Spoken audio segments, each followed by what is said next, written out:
So, welcome to another episode of ZFK Everything, the show that knows no bounds, where we discuss anything and everything. I'm here with my guest, Mitchell Rochon. Mitchell is no newcomer to the podcast. He's helped film all of our podcasts, and the erratic camera movement or the sudden cutouts of footage may or may not be attributed to this gentleman right here. How you doing? Pretty good, bro. Thanks for coming, man. Always a pleasure, bro. I guess I just wanted to start with the importance of mentorship and how mentorships kind of guided me through my creative process. When I was in high school, I picked up my camera for the first time. I was always a visual artist and really didn't have anywhere to go with it, starving artist syndrome. And, I always grew up on YouTube, so I really looked up to those individuals that do YouTube. This fit right in with the picture. So, I got into making videos for fun, that kind of stuff. And then later met my mentor, Brad Moore. He owns and operates this creative agency here, Giant Shoe Creative. So thank you, Brad, for having us at a reasonable rate today. Pretty much from there, he networked me with a lot of people that have been important for my progression through my career. And what I was getting at is, I really wouldn't be anywhere near where I am in my career without his help and guiding me through. And he kind of turned me on to photography, which is what I went to college for. So I guess why I bring this up, why it's important. Again, it helped me get through the beginning of my career. It helped me set a good foundation, and ultimately, then I ended up repaying the favor down the line with my own co-op student that I ran through Giant Shoe. His name is Colin Chang, great guy. Great photographer. Yeah, great guy. He helped shoot the last podcast series too, and our co-op got cut off a little bit short because of the pandemic. Now Mitchell is not a formal co-op student, nor is he really a co-op student at all. He has a mind of his own. He's into financial trading with stocks and crypto. He has his own photography business. And he works on the side for extra income, just like all of us photographers, videographers do when we're starting out. So with that said, Colin started to get a little bit too busy for me after his co-op. I'd invite him to come to stuff. He'd be busy, and that's okay. Young guy, he's working. So I had to find another person to help me out, and that's where Mitchell came in. Mitchell came and helped me out with some shoots with Hilton last summer. We had a great time, and we ended up kind of just bonding and connecting on a whole other range of topics. So really, I don't see Mitchell as someone that I mentor today. I see him as an equal, a friend, and etc. So that means a lot, man. And you've always helped me, and you've helped me accomplish a lot of what I am today. And my newfound mindset is partly responsible for the opportunity you've given me. So shake your hand to that. It's always been a pleasure, man. My pleasure. So I already verbal diarrheaed everywhere. I'll let you talk for a few minutes. Just introduce yourself and what you're about. All right, so in the simplest terms, my name's Mitchell, last name Rochon, so my full name's Mitchell Robert Rochon. I'm not originally from the Niagara region. I was born in Oshawa, and I came here in 2009 when my father moved us to the area. And I think from an early age, I had always been interested in politics and a lot to do with like global issues. I initially got into it in 2015 when Stephen Harper and Justin Trudeau were running, and that kind of got me into learning about like personal finance and self-development and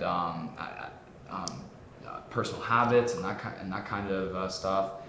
And all in all, I've spent a lot of years of my life just studying personal finance and stocks and cryptocurrency. Actually, Zach, as a matter of fact, turned me from huge crypto skeptic to it's my primary interest outside of photography at this point. I really believe in cryptocurrency, and I became a huge investor in it. And I encourage anyone to learn and get involved with cryptocurrency. It's an amazing thing. The biggest risk is not having exposure to crypto. Yeah, you know what? After so in between the first time when I worked with Zach at the Hilton and November of last year when we first shot our podcast shoots, he had kind of sent me the information trying to get me into crypto. But you know what? After 3 months when we were finally talking at that podcast shoot, the risk to reward took over in me, and I said, "There's more to lose not being involved than being involved." So I decided to get involved, and it's transformed my life this past year, unlike anything else before. Same here, man. Really glad that I was able to get in somewhat early. Not pioneer by any means, but got in before all the crazy Elon Musk Doge meme stuff happened. Oh my God, that was a crazy time. So, to bring back to the creative work, when and how did you kind of progress into having an interest in photography? That's a wonderful question. So the way that I first got started with photography was I used to watch a ton of Casey Neistat on YouTube, like OG Casey Neistat, like the storytelling stuff where it wasn't really much about the editing, but just about the story. And I really fell in love with that. And so that's why I actually ended up buying my camera as a Lumix camera. I'll get into that because I primarily started off with my interest being in videography because of Casey Neistat. Yep. I didn't know that because I thought you were just a photographer. Yeah, and as a matter of fact, when it came to Casey Neistat, that's why I bought a Lumix camera, because Lumix cameras are more geared towards. Is he a Lumix guy? He isn't. He actually uses a Canon 70D as his first camera. So I always thought I would be a big Canon guy, but I saw what the Lumix was offering for under $1,000, and everyone talks about the GH4 and how good they are for video editing for their time. For their time, for shooting, and at the time they were very well talked about. Mm-hmm. So my first camera actually was the Samsung Galaxy S6. I had that phone was talked about a lot back in the day for its camera quality, and I got it, and I laugh at thee that takes photos on thy phone. Yeah, no, pity thee.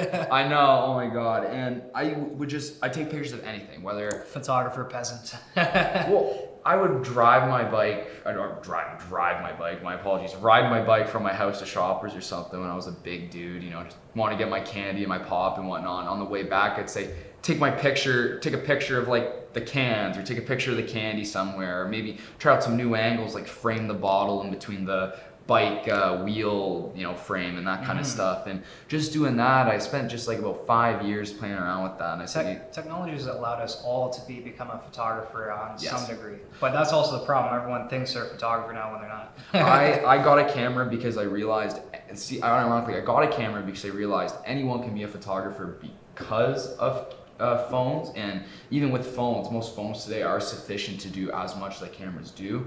However, there's something about having that camera in hand and being able to create, and it's just the camera and the shutter and the button. Keep going, brother. Really, really makes it what it is.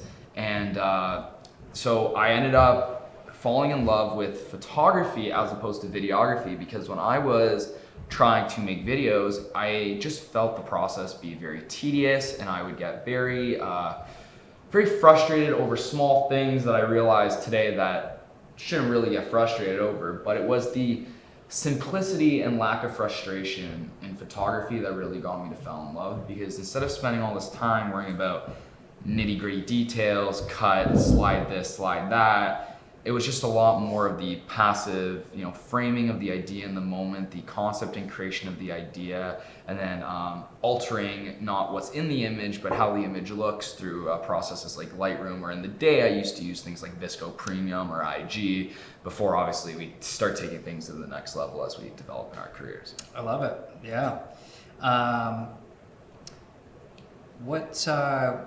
What would be your kind of creative goals, short term and long term, I guess? So I think short term, I know that short term, it's actually registering my business as a proper business. Okay. For a long time, it actually hasn't been registered. You'll be relieved to know that's an easy one. It's a very easy one. It's just a $60 registration on the Ontario Registry. Yep.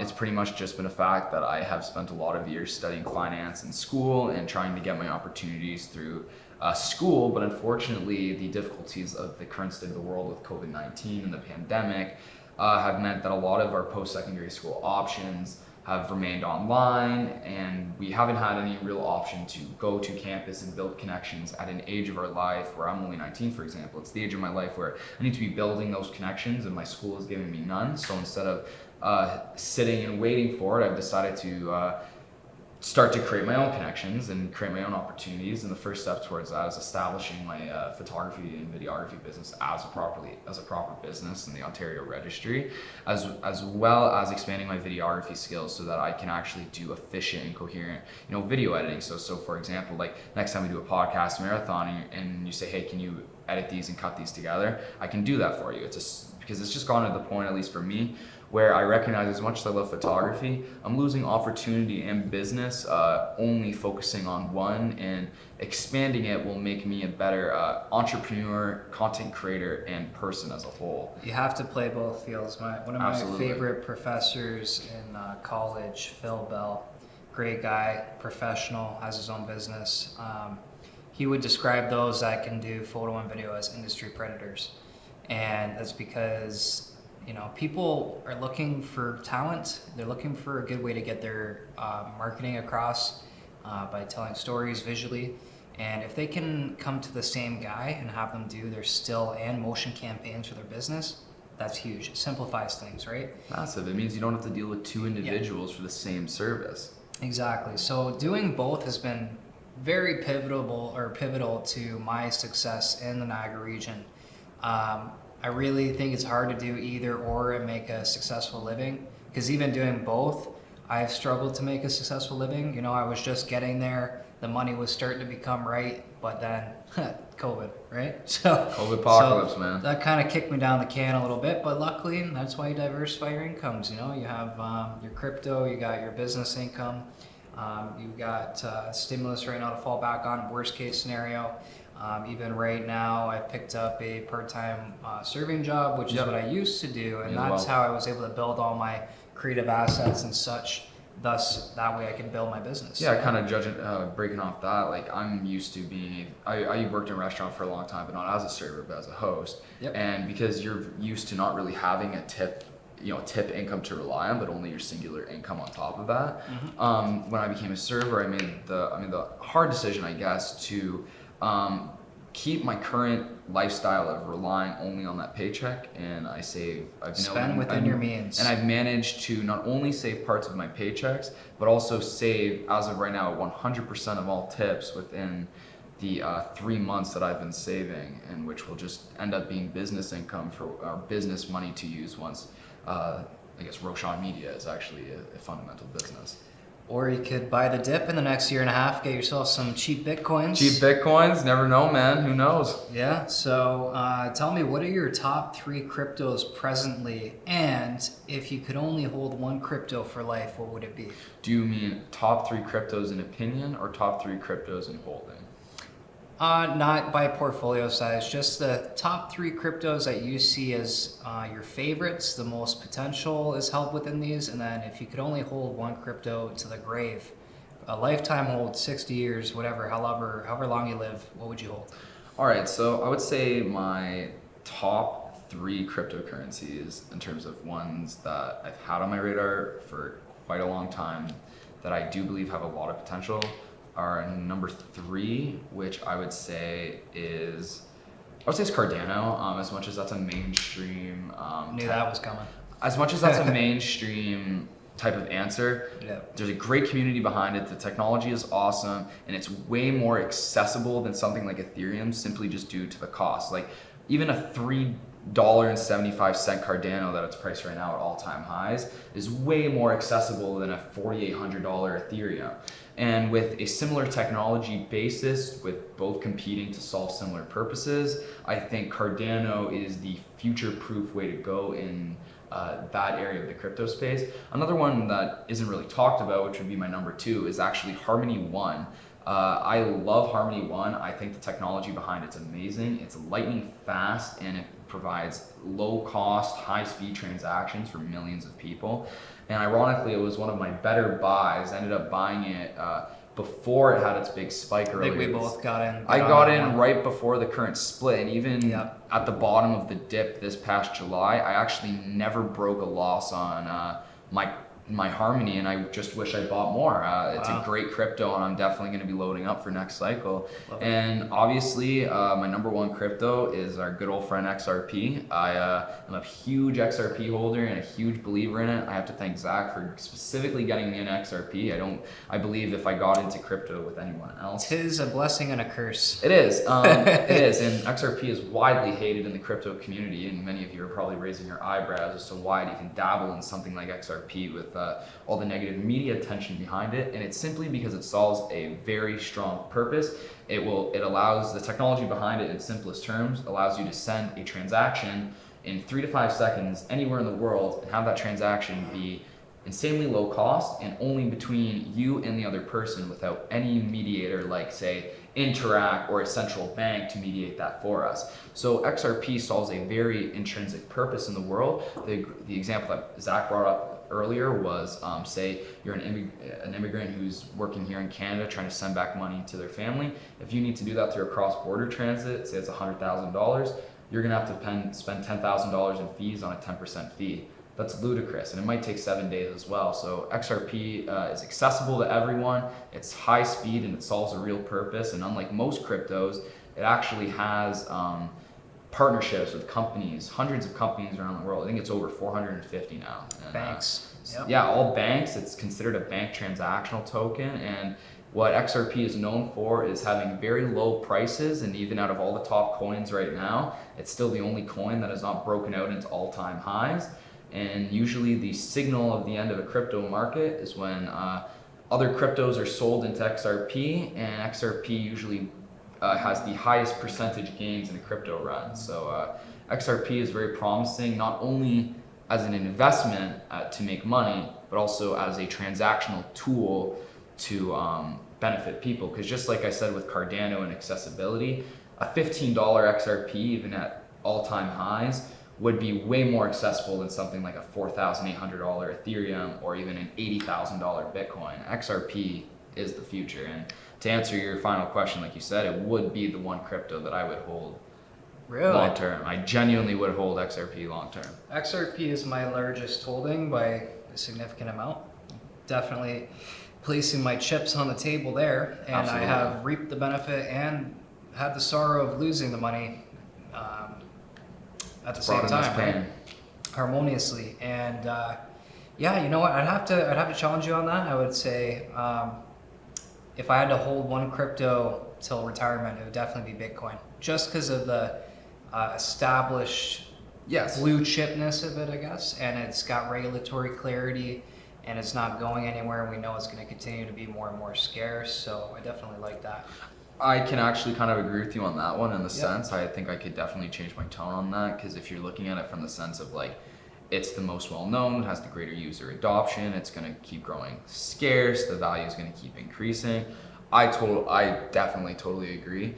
I think for me, just where I got into crypto, I didn't get in at a spot where Bitcoin was at a low enough price in order to maximize the percentage gains. I agree. And that is why cryptos like Cardano and XRP are key for me, because I can buy thousands of units each for under $1 in most cases when the market is right. Mm-hmm. And as long as I have the emotional control to to withstand the dips in the market, I can reap the rewards when blast off occurs and we get our moon boots on. Can't wait to strap those on, put my astronaut suit on. Yeah, no, it's crypto really is, as I said in the last podcast episode, the investment of a decade. None of this is investing advice. Do your own research. What do you appreciate most about the traditional finance world versus crypto investments, respectively? What I really appreciate about traditional finance world is that, unlike crypto, where the focus is more on like the hype or even like the technology or like just the media attention towards it, a lot in traditional finance has to do with the actual breakup and makeup of companies. Like when I analyze a crypto, I would just look at the technology, I look at the chart history, I do some analysis on it, and I create a pattern. With a stock, it has nothing to do with that. It's definitely more of an investment rather than a trade decision. Okay. I have to go in and I have to research the history of the company, the balance sheets. I have to look at their revenue, their income. You basically have to look at their balance sheets and spreadsheets and what they're doing and what their plans are, and doing a full analysis to make sure if this is a safe investment for something as small as a 10% gain annually. That's why crypto, and maybe this is a bit lazy on my part, that's why crypto is very appealing, because there's not as much research and nitty-grittiness involved, and there's lots of accessibility in terms of the price structure. However, the reason why the traditional finance world is a lot more welcoming than crypto is because you actually have to understand and learn about the makeups of companies. I think that's the best part about stocks, is it makes you almost knowledgeable to what's going on in the world, like what TD Bank is doing, or what good food company is doing, what Apple has planned. And like a lot of things where I see an Apple ad, like I was someone who was a pretty early Apple investor, at least, like not like early on back in the day, I wasn't alive then. Yep. But I invested in Apple about a year ago, and I knew about like some commercials that were being released. I knew about those products like 3 months ago because I was already an early investor. I had gotten word of that through ownership. So I would say the best part about being involved with stocks or real estate, or pretty much, I guess, being involved in asset ownership in the sense of the traditional finance world, is that it removes any ignorance you might have to what's going on in the world. You become literate and aware of what's going on, which was something that was greatly talked about in the pandemic, with people almost seeing a lot of the hidden things which very powerful governments and companies previously got away with, which was a very distinct similarity that I would say between the state of the world now and the traditional finance system. Love it. So, I'm going to go check on these cameras again, but if you would press upon the audience, just because we're already talking about these decentralized and centralized investments and being financially savvy. Yes. How would you, if you had to explain to someone that's not interested in this, what would be your case to convince people that they need to become more financially aware? Like what brings you happiness in being financially aware, and what benefits you in your life because of it? You know what I mean? What benefits me in my life from being, you say the word is financially aware? Yeah, just because like a lot of people Okay. our age don't even understand any concepts of finance, and that's a downfall of schooling, not teaching them. And now because of the current economic status that we're in and the direction we're going, a lot of people are going to be hurt and they don't even see it coming. So we're in like an imploding economy, so. Well, yeah, I would say being financially aware is pretty much about having control over yourself, the autonomy over your life. Self-dependence. And self-dependence is exactly it. And I know we hear a lot about that, say like bodily autonomy with a lot of the issues we hear with, the vaccines right now, but that's just as the same when it comes to money.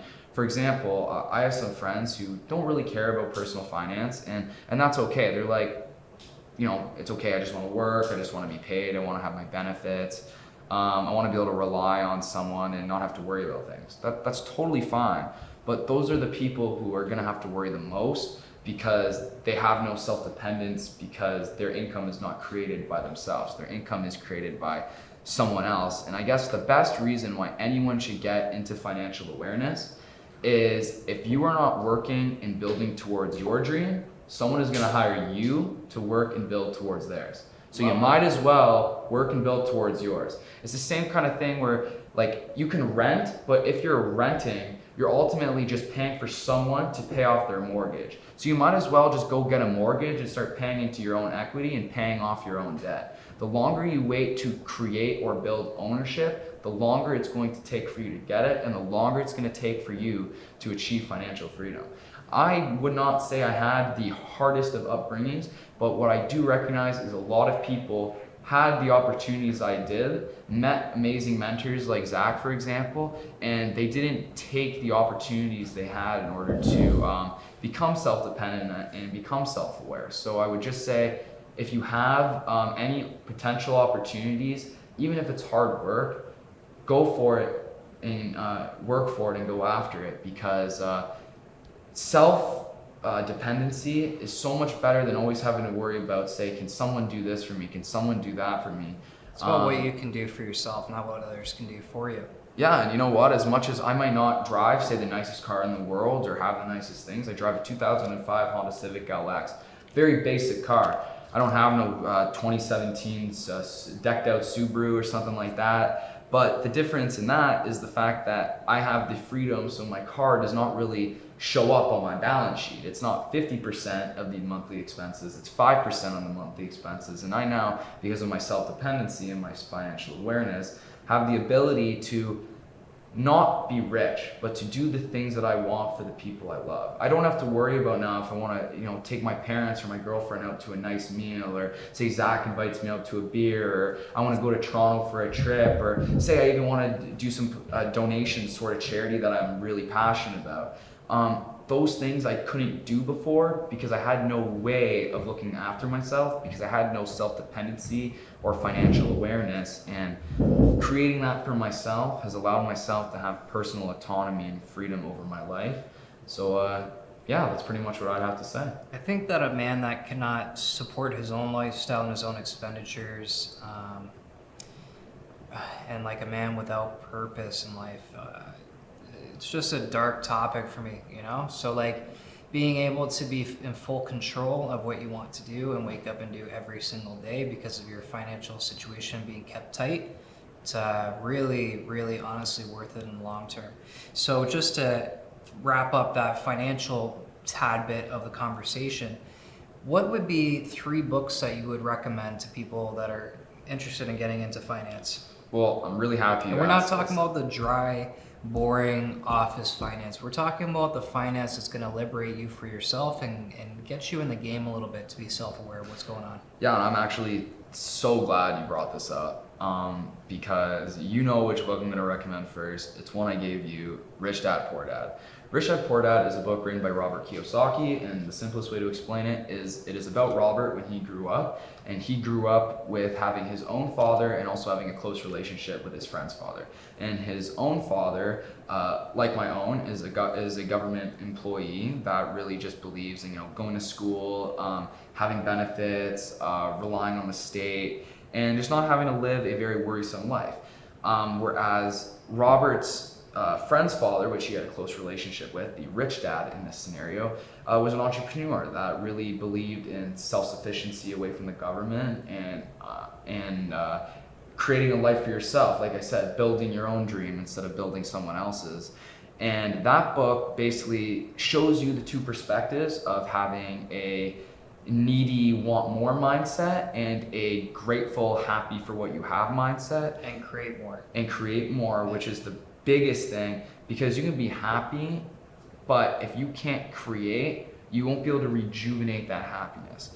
And creating is what also leads to the benefit of other people. You can be happy on your own, but if you can create and benefit for others, that's true self-sufficient. That's true self-fulfillment, at least in my eyes. And I think that's the biggest thing. So to live a fulfilled life is the biggest blessing. To live a fulfilled life, and that's the biggest thing. Because as happy as I am, and I'd say with you, as happy as you might be, I don't think either of us are fully fulfilled. And I think that's just that's what being a hungry person is. Yeah. And that's what you'll notice. There's people who are fulfilled and there's people who are unfulfilled, and you want to spend time with people who are unfulfilled, not ungrateful. You want to spend time with people who are grateful but unfulfilled, grateful but always striving for more, happy but working on themselves. If you're hanging out with people who are ungrateful but fulfilled, it means they're unhappy in their life, but they're stagnant and not growing. So Rich Dad, Poor Dad is a great book to kind of give you the 2 perspectives of, say, I wouldn't even say a capitalist and socialistic mindset, but a needy and a grateful mindset. And it presents those 2 perspectives for you, and then you can make the choice whether which side of the equation you want to be on. The second book that I would recommend is actually a book that Zach showed me, which is called The Bitcoin Standard. And the reason why I recommend The Bitcoin Standard towards people is because it gives you an unfiltered, unmedia, unhyped view of cryptocurrency. And the history of all currencies and where that ties in. Yes, and like what he just said, what it does instead is it starts off with teaching you and instilling to you the history, value, and importance of stable, scarce currencies. And it then ties into Bitcoin in the latter 20% of the book. It ties into Bitcoin and current government fiat currencies, and goes to show you how it's all interconnected, and even events like, say, when the Roman Empire started lowering the amount of gold in their gold coins back in the day, that all relates now to even how the Canadian government and the US government have drastically printed money as a result of the COVID-19 response. So it really opens your eyes up to that history does repeat itself, and the global financial markets today are just, they might be complicated, but they operate exactly the same in nature as they did even 2,000, 3,000 years ago. And the same mistakes that were made then are being made today. And that book will give you a very educated perspective on what cryptocurrency is, what currency in the history of currency is as a whole, and where it's potentially going, and why it is important to have a good understanding about that. And as a matter of fact, I think the third financial book that I would recommend, not necessarily the most important, but the third financial book I would recommend is, as a matter of fact, one that Zach has read more than I have, one that I have read part of, and it's Think and Grow Rich. And the reason why I think Think and Grow Rich is the third best financial book, or one of my top three. I wouldn't say there's any particular order here, but it's simply because it teaches you the mindset of developing and growing and creating finance rather than stagnating and just maintaining it. Simply put, I think the book describes in very detailed sections essentially and breaks it down. The idea that a man cannot become wealthy or sustain wealthy runs into it without a wealth mindset and abundance mindset, whereas a man that is stuck in his woefulness and a poor mindset will never escape that poor lifestyle. You absolutely said it best. Yeah, it's again a law of attraction. Your mind attracts what it's thinking about. You become wealthy in your mind long before you become wealthy financially. Absolutely, and I do want to say something else, which is a bit off script. I can't believe I forgot this book. It's definitely the nervousness of the first podcast I'm shooting getting to me here. But not necessarily financial, but a book that I will credit tons of money to is How to Win Friends and Influence People by Dale Carnegie.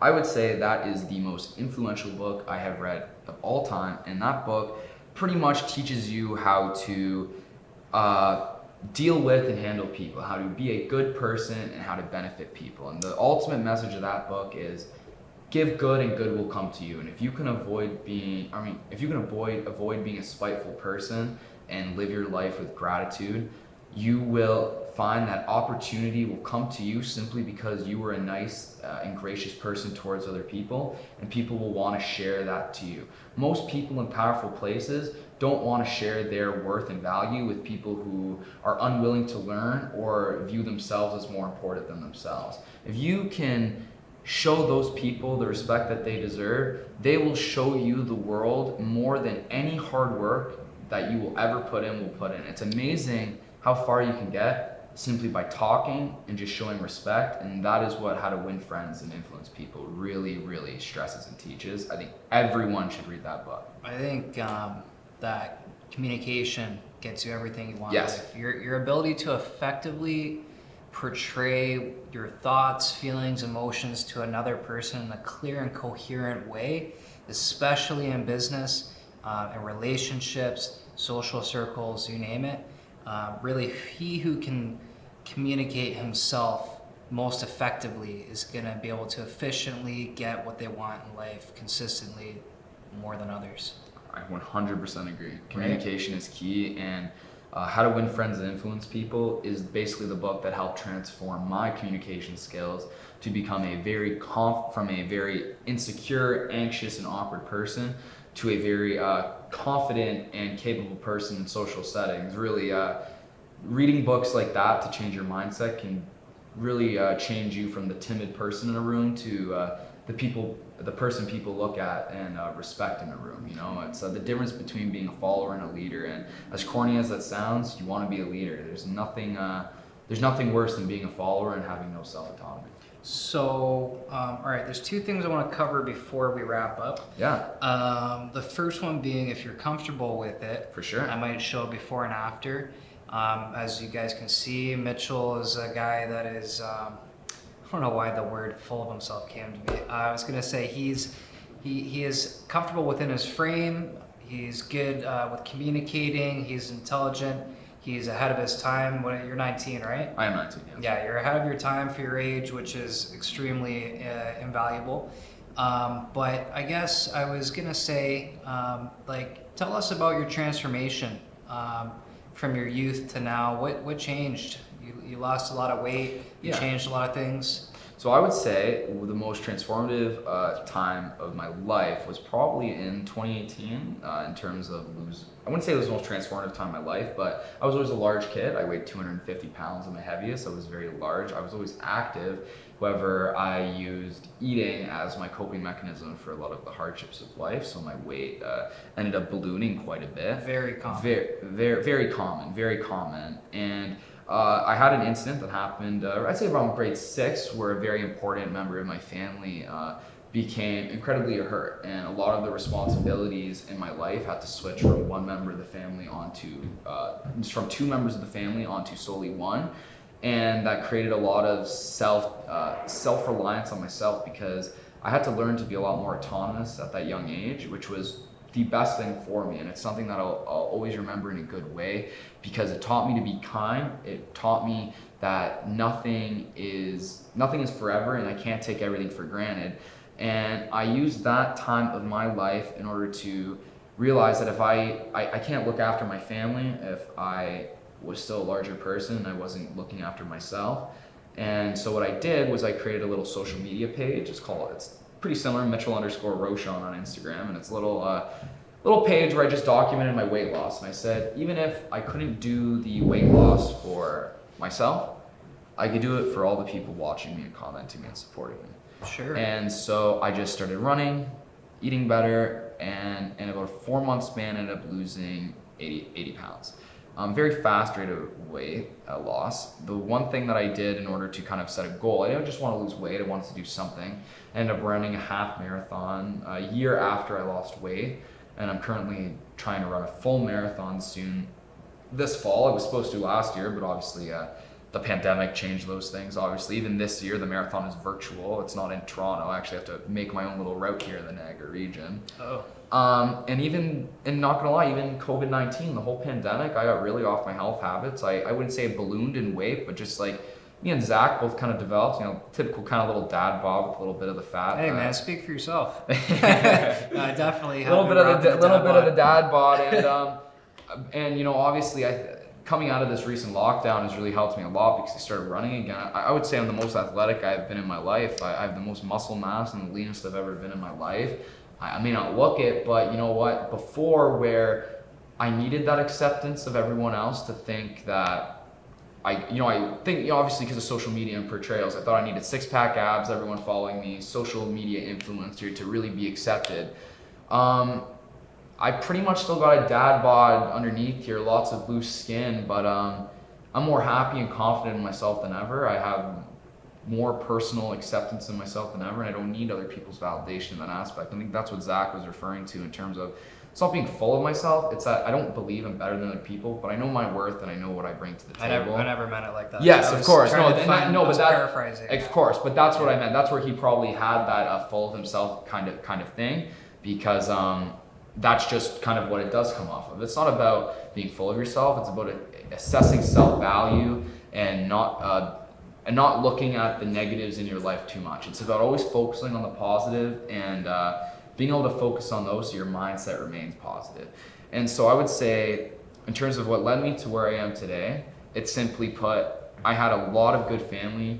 I have a lot of good friends like Zach who really support me in that aspect, and I never really had the excuse to say no. So I said, you know what? I'm just gonna work. I'm just gonna do it. I'm just gonna try my best. And I used to be very goal driven, but it's more so about how to develop myself now. Goals are only part of the journey. Say the marathon is not the end goal. It's just a part of being a runner that I believe is very important, for example. So it all just goes back to building good habits and being able to provide a life for the people that I want to provide a good life for. And I realized that I couldn't provide that life that I wanted for my family or my loved ones if I wasn't looking after myself and eating poorly and having bad habits. And That's why I realized I needed to change those habits and almost evolve and become the person I am today. I still have lots of growth to do. I will have lots of growth to do till the day I die. But what's important now is that I recognize I have growth and that I can at least be happy in that. Whereas before it was always, you won't be happy until you reach that point. But do you ever really reach that point? No, you never. You never reach that eternal point. chase. Exactly. That's okay. That's part of life. I guess the reason why I brought all this up was as well, just with becoming a better person, entrepreneur, financially aware, self-aware. It's not even the body image. It's what happens up here when you start to take exercise and fitness seriously. It benefits you in so many other places in life, socially, in your career. If you have family, you have more energy, you have more mental clarity. As Joe Rogan likes to say on his podcast, this is our meat machine or meat body or whatever. Yep. It just carries around this. This is just like a body that carries around the soul and the thought and ideas of your body and your life. So losing all that weight and becoming a more fit person, more fit aware person has definitely went a long way for you, I think. 100%. And the biggest thing that I took away from that, genuinely the biggest thing I took from losing weight, was the fact that I craved acceptance from so many people because I was so bullied for my weight. And as I started to lose weight and people saw that and I started looking like them, the acceptance started coming. But throughout the weight loss, my mindset had matured where I no longer immaturely wanted that acceptance anymore. I realized that acceptance was not genuine. If those people cared for me, they would have cared for me from the start, not only when I started looking like them. But instead of ridiculing those people, I started befriending those people. And now it's to the point where it's not that I befriend them because of the acceptance. It's now to build connections and have people I can rely on. And those same people who used to beat me up for my weight are the same people who come to me asking for photos left and right, asking for financial and crypto advice, and looking up to me in a way that they look up to people that are like heroes to them. Simply because I decided to not bully or spite back, but to just be thankful that they were finally showing me some kindness and show the same kindness back to them.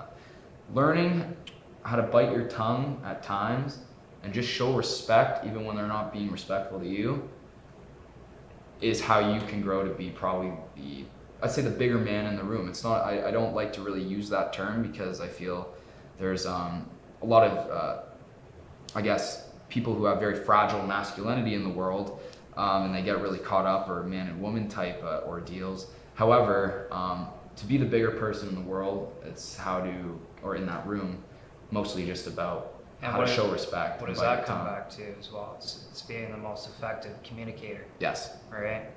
And I guess part of what you're saying too, I like to add to is, treat on to others as you'd like to be treated, right? It's the golden rule. Yeah, exactly. So with that said, we've had some financial talk, some creative talk, a little bit of philosophical here. We covered a ton of topics. Yeah, not bad for however long it's been, a half hour. I mean, it's been a little distracting with me getting up and checking the cameras every 2 seconds. We'll have to shoot another one, man. Yeah, we'll just have to do it again, I suppose. Oh, yeah. But anyways, I guess all I want to say is for young, ambitious individuals like yourself, any message or lesson that you'd like to leave for our viewers to wrap up?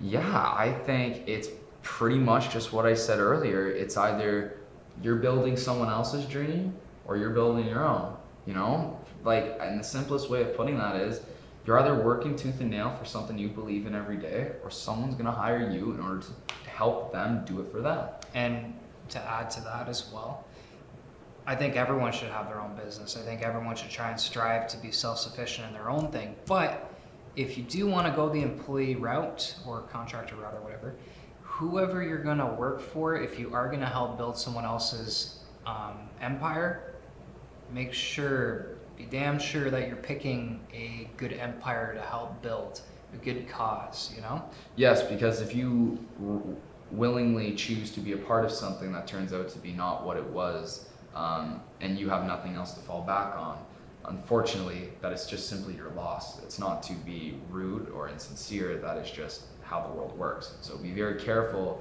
with sacrificing your own self-dependence for ease of life. Making your life easy doesn't necessarily mean that it will become easy in that aspect. Making and going through hardship and suffering really makes you grateful for those times and makes you understand the importance of it all when you finally do get to rest and enjoy what you've built for yourself.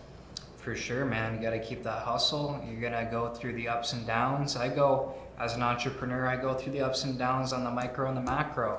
You know, from month periods, I might be down on my whatever, my luck. Other times I'll spend a couple months going up, and even just on the micro from day to day. Sometimes I wake up feeling on top of the world. I'm like, oh my gosh, I'm so grateful for everything I have, grateful for the things I've built so far. But then the next day I'll be waking up stressed out and be like, oh man, why did I choose this life? This sucks. There were days during the bounce back and forth. There were often. days during the pandemic I thought just like that, and there were days I wake up at 7 and I wouldn't physically get out of my bed till 11 p.m. simply because of how unmotivated I am. And it's like what Zach said with physical activity. It's not the action of it per se that brings you the development and happiness in your mind.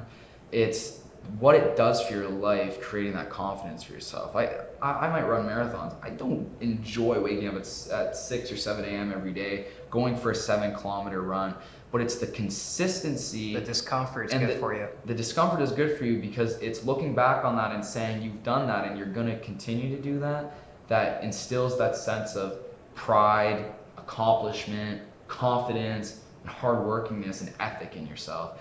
And you'll never know that until you just take that first step. So if you're really worried about getting involved with something, whether it's because of the financial cost or the work involved or any reason you're nervous, the best thing I can say is, as cliche as it is, you'll never know till you try. So if you care about something, please get involved and go for it. No matter how hard it is, if you truly want something, you'll stop at nothing to get it. Absolutely nothing. Hey man, never stop, keep going. Failures are good for you and they're gonna be there. They're bound for their path. As a friend's father said to me, a body in motion stays in motion. And keep moving and you'll always be able to. Absolutely, man. Don't let your brain or your body atrophy. Keep moving, keep striving for your goals. Keep on getting incrementally better every day, even if it's just a little bit. Mitch, thanks for coming on the show, man. This is Absolutely, CFK man. Everything. Thanks for We'll having catch me. you on the next one. Peace.